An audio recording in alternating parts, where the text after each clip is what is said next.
Bonjour mesdames et messieurs et bienvenue à ce web journal du mardi 10 mars.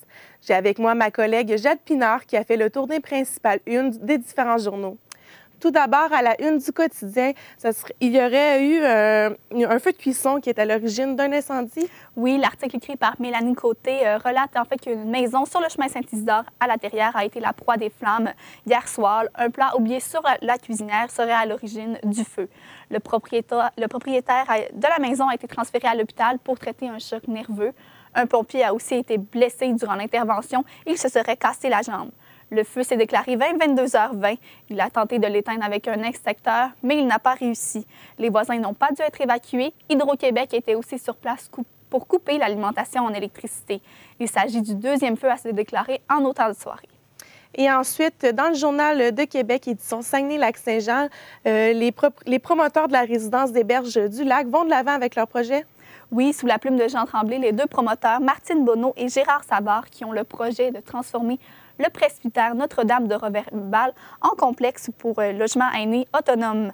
Donc, il y a eu de nombreux commentaires sur Facebook à ce sujet qui étaient contre le projet, mais les promoteurs n'ont pas l'intention de reculer. Ils disent aussi que les commentaires sont faux.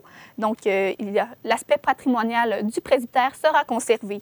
Le maire de Roberval, Guy Larouche, a dit que le projet était appuyé par le projet avait l'appui de la Ville et aussi qu'il correspondait à toutes les normes. Il s'est dit déçu de l'accueil de la population de ce projet. Au devoir, c'est l'exploration pétrolière sur l'île d'Anticosti qui fait la une.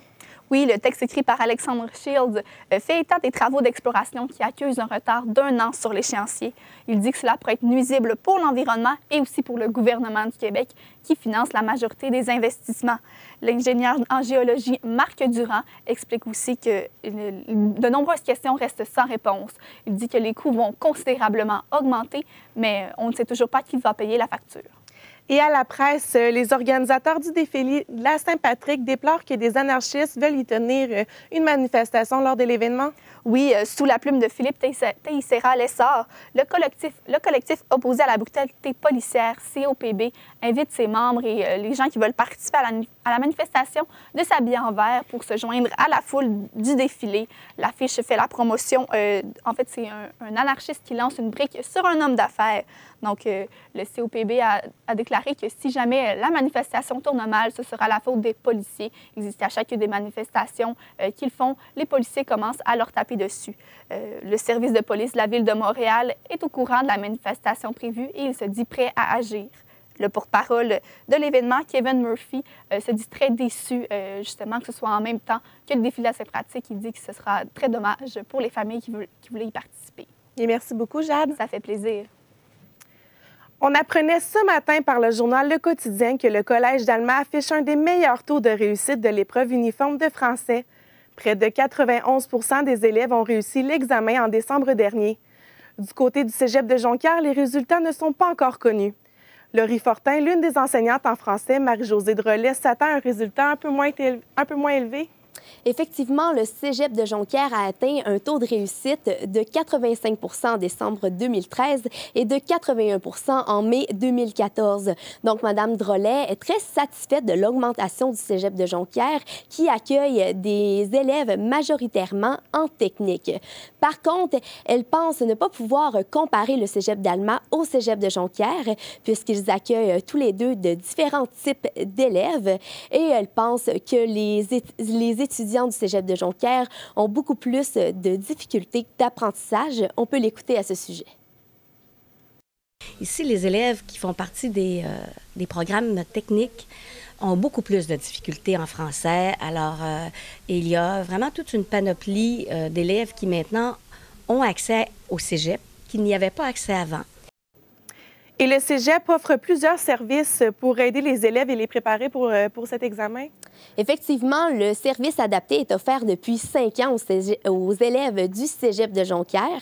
Donc, ils peuvent se présenter pour avoir des trucs concernant la langue française, 1 à 3 sessions durant l'année. Il n'y a aucun problème.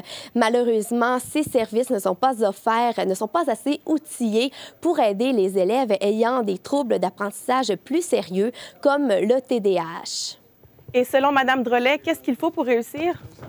Il faut travailler très fort puisque la langue française est une langue très complexe. On peut l'écouter encore à ce sujet. Il ne faut pas avoir peur non plus, quand on est un élève du collégial, d'aller voir son professeur de français. Hein, parce que les professeurs de français, ils enseignent, mais ils ont aussi des heures d'encadrement pour leurs élèves. Et en terminant, Laurie, comment Marie-Josée Drolet fait-elle face aux prochains résultats? Elle est très optimiste puisque le cégep de Jonquière est sur une bonne envolée. Elle s'attend à un taux de réussite de 85 %. Et merci beaucoup, Laurie. Ça fait plaisir. Le mauvais temps et la somnolence et la présence d'un faux plat sur la chaussée pourraient expliquer l'accident qui a causé le décès de Mélina Bouliane sur la 169 en juin 2014. La coroner Marie-Claude Gagnon retient que ce matin-là, le temps était sombre et qu'il pleuvait abondamment. Les témoignages recueillis par la coroner laissent croire que la conductrice présentait des signes de fatigue. Enfin, la pente aurait peut-être pu empêcher la victime de voir venir le véhicule en sens inverse. Le maire Jean Tremblay est furieux contre Greenpeace et ses campagnes qui font perdre des clients importants aux usines de produits forestiers résolus et en ce sens affectent leur avenir. M. Tremblay croit que le gouvernement manque de vigueur devant l'organisme qui, selon lui, est devenu incontrôlable et manipule l'information à son profit. Il avertit les représentants de ne pas se montrer dans son bureau sous peine d'être expulsés et conseille le premier ministre Philippe Couillard de faire de même. Jean Tremblay affirme que le Québec a les normes les plus sévères au monde en matière de gestion forestière et croit que toute l'industrie est menacée si Greenpeace parvient à ses fins.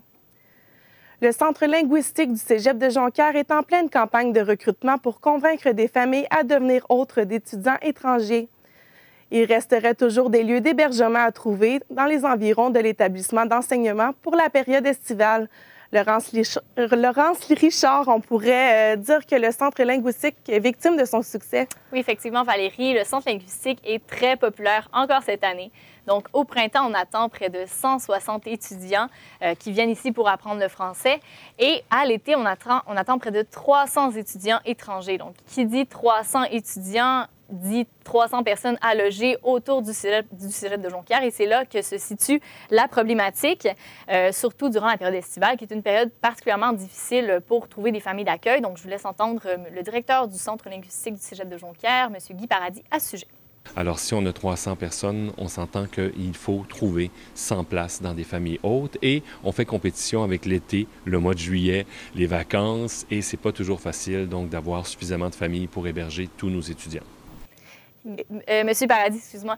Monsieur Paradis s'est dit aussi très confiant et optimiste pour trouver des familles pour cet été tout de même. Et Laurence, est-ce qu'il y a des conditions pour les familles? Oui, les familles doivent posséder évidemment une chambre à coucher disponible pour recevoir un étudiant, donc une chambre à coucher minimalement avec un lit et un bureau pour permettre à l'étudiant de travailler.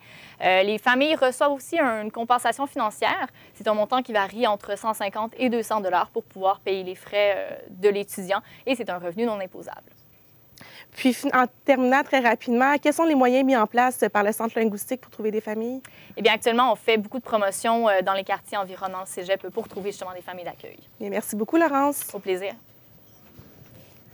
Après une vingtaine d'années de travail, le cégep de Jonquière inaugura sa salle dédiée aux arts visuels aujourd'hui à 16 h.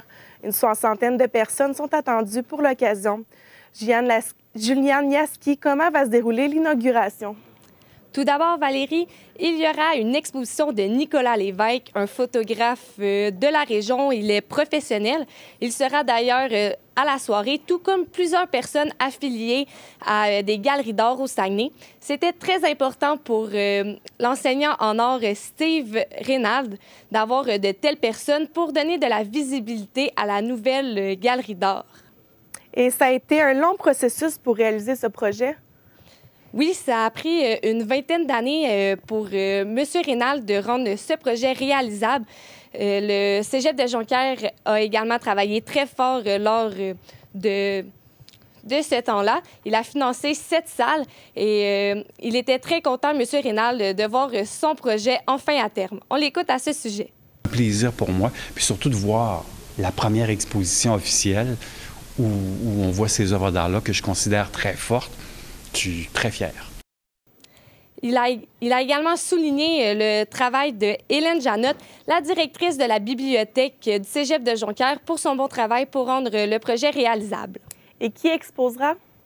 Il y aura 6 à 10 expositions durant les années, dont 2 par des artistes professionnels. Sinon, ce sera pour les étudiants pour démontrer les projets qu'ils ont réalisés durant l'année.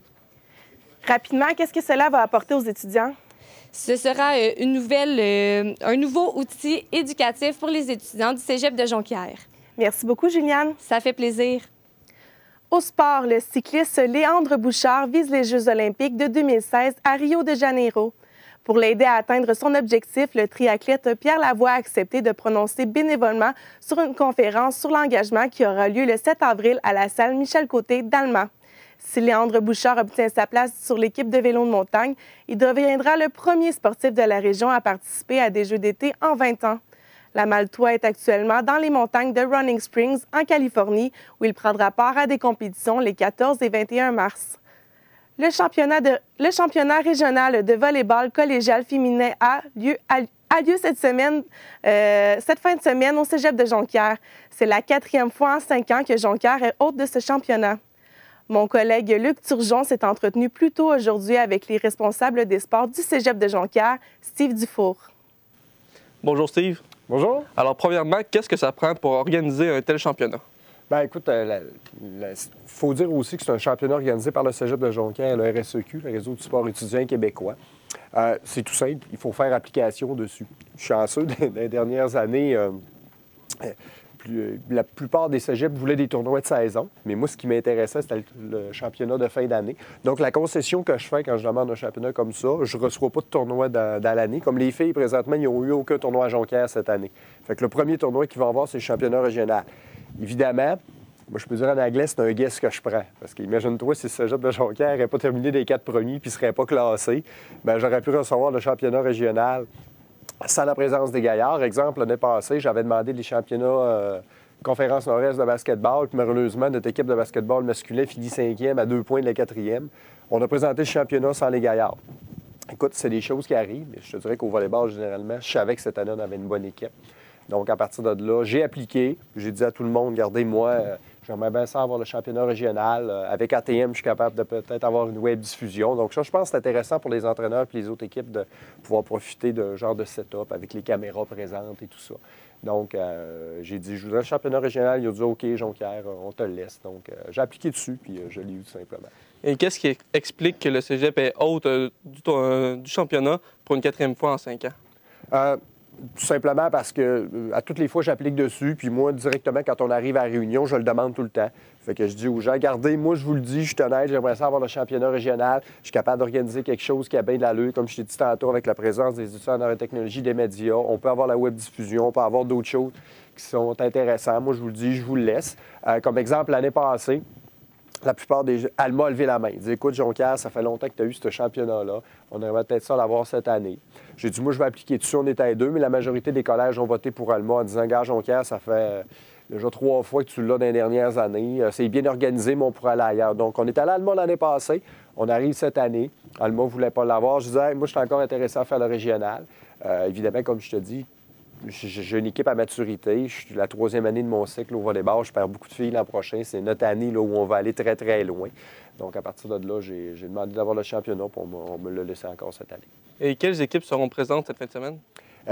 On a 6 équipes dans la Ligue présentement. Les 4 premières au classement général se sont classées. Les 2 dernières sont éliminées. Donc, présentement, la première demi-finale qui va avoir lieu samedi matin à 9h, c'est la première contre la 4e, c'est-à-dire Jonquière qui a fini premier contre le Cégep de Saint-Félicien, qui a fini 4e. Et la 2e demi-finale va jouer à 11h, 2 heures plus tard. Donc, on parle du Cégep de Chicoutimi qui a terminé 2e contre le Collège de Sept-Îles qui est 3e. Et à partir de ces 2 demi-finales-là, évidemment, on va sortir 2 gagnants, 2 perdants. On a une finale qu'on appelle un peu consolation, qui est jouée à 13h. Et la grande finale, là, qui risque d'intéresser beaucoup de gens, c'est la finale à 3h entre les 2 meilleures équipes. Et ces 2 équipes-là vont se classer pour le championnat de conférence Nord-Est. C'est important de mentionner aux gens que c'est des 3 de 5. Dans l'année, on joue tout le temps des 2 sets. Donc, ça peut finir 1-1. Étant donné qu'on a 6 équipes dans la Ligue, un tournoi à la ronde de 5 équipes, c'est très, très long. Donc, à partir de là, on a décidé de faire des 3 de 5. Ça fait style un peu universitaire, je te dirais. Puis au championnat mondial, c'est intéressant. Puis des 3 de 5, sachant une équipe, des fois, peut arracher un set, 2 sets, oups, tu peux te retrouver au 5e set, tu ne sais pas ce qui arrive. Donc, le fait de jouer des 3 de 5, c'est encore plus excitant, puis c'est un petit peu plus long. Donc, c'est bien intéressant pour le public, là. Et pour les gaillards, quelles sont leurs chances de l'emporter? Ah, je vais être honnête, elles sont excellentes, là. On s'en cache pas, autant les joueuses que les autres, l'organisation, les entraîneurs, on vise de gagner ce championnat-là. On a terminé premier, on a commencé l'année, je te dirais, tranquille, on était en 2e.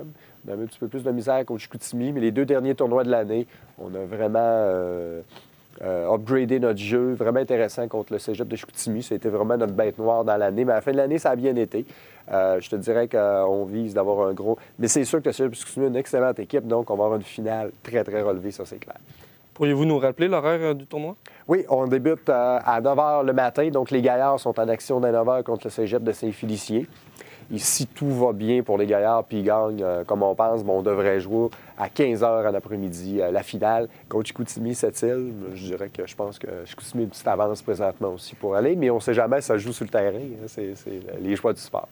Il y a aussi le championnat régional de natation qui a lieu cette semaine. Oui, tout à fait. On s'en va du côté de Saint-Hyacinthe, parce que nous, en natation, on fait partie de la Ligue du Centre du Québec. Cette année, en natation, on a une excellente équipe. On performe excessivement bien. Après 4 compétitions, on est 2e au combiné, 2e chez les gars, 2e chez les filles. Au niveau de nos relais, on est toujours dans le top 2. Et on a des nageurs, des Laurent Lachapelle, des Roxane Tremblay, qui, à partir de là, fonctionnent très, très bien sur le circuit présentement. Peu importe le style qu'ils font, sont tout le temps à peu près dans le top 3. Donc, vraiment, nos autres nageurs, on est à peu près tout le temps dans le top 10. On a une 14 nageurs qui performent excessivement bien cette année. Donc là, on s'en va au championnat régional. Mais ce qui est important de mentionner, c'est que tous nos nageurs, présentement, ont déjà tous leurs standards pour les championnats provinciaux qui vont avoir lieu dans un mois à Pointe-Claire, dans la région de Montréal. Donc, même à ce championnat-là, on y va. On veut bien performer, on veut se pratiquer.